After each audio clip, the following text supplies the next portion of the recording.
Hello, welcome to Arsenal Studios. This is Learning English with Movies. In today's video, I will be talking about one of my favorite action movies of all time, Die Hard. If you're new here, this page is for intermediate English language students who wish to practice and improve their English skills by using movies as the main topic. If you like our content, please like, share, and subscribe. Die Hard is a 1988 action thriller directed by John McTiernan. It takes place in a Los Angeles high-rise on Christmas Eve. The main protagonist is an off-duty New York cop named John McClane, played by Bruce Willis. Off-duty means not engaged in the performance of one's usual work, for example, an off-duty police officer. The main villain in the film is a criminal mastermind named Hans Gruber, played by Alan Rickman.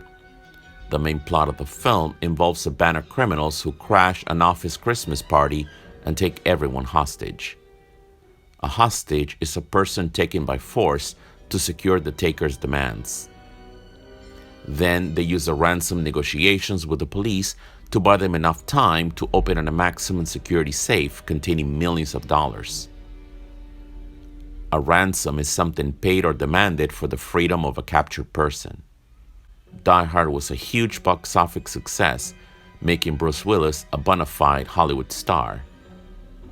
When someone asks about someone else's bona fides, it usually means evidence of their qualifications or achievements.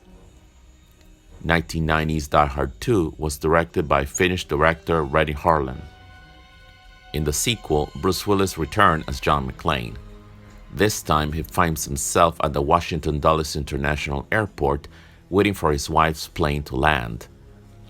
The story centers on a terrorist plot to rescue a Latin American war criminal by taking control of the airport. McClane tries to stop the terrorists before the arriving planes run out of fuel and crash. To run out of a supply of something means to be used up or finished. Despite its lukewarm reception from critics, Die Hard 2 was a huge box office success. Lukewarm means showing little enthusiasm or excitement. The third installment in the Die Hard franchise is Die Hard with a Vengeance. This 1995 action thriller was co-produced and directed by the original Die Hard director John McTiernan. In the sequel, Bruce Willis returned as down on his luck NYPD Lieutenant John McClane. Down on his luck means experiencing a period of bad luck. A terrorist named Simon Gruber, played by Jeremy Irons, targets the entire city of New York with terrorist threats in order to exact revenge on McClane. To exact means to demand or obtain. McClane is held by a reluctant bystander named Zeus Carver, played by Samuel L. Jackson.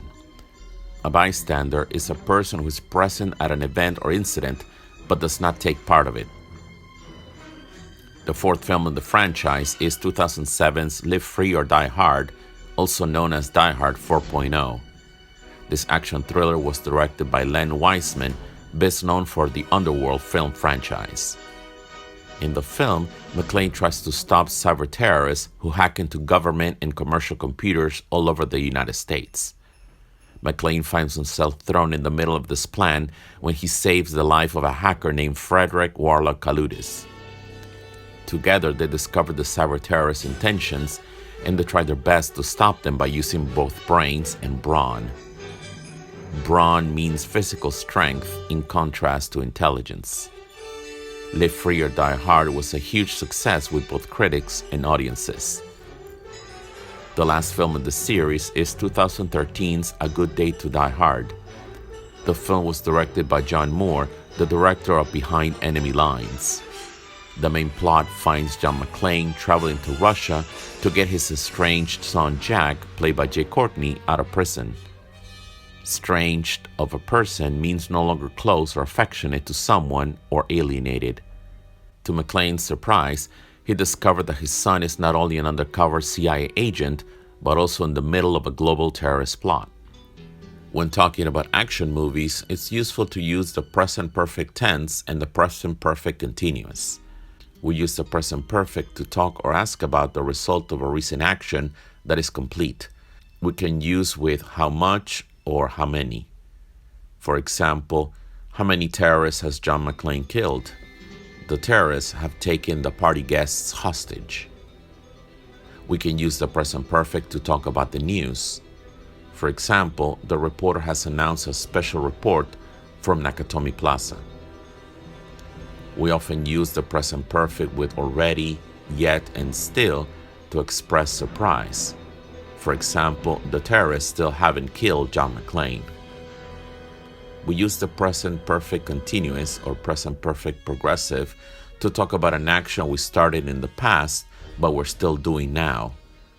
For example, Hans Gruber has been looking for John McClane and he still hasn't found him. We use the present perfect continuous to talk about an action we started in the past but finished a short time ago.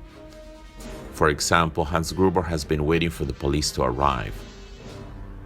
We can use the present perfect continuous for a series of repeated actions that we try to do again and again.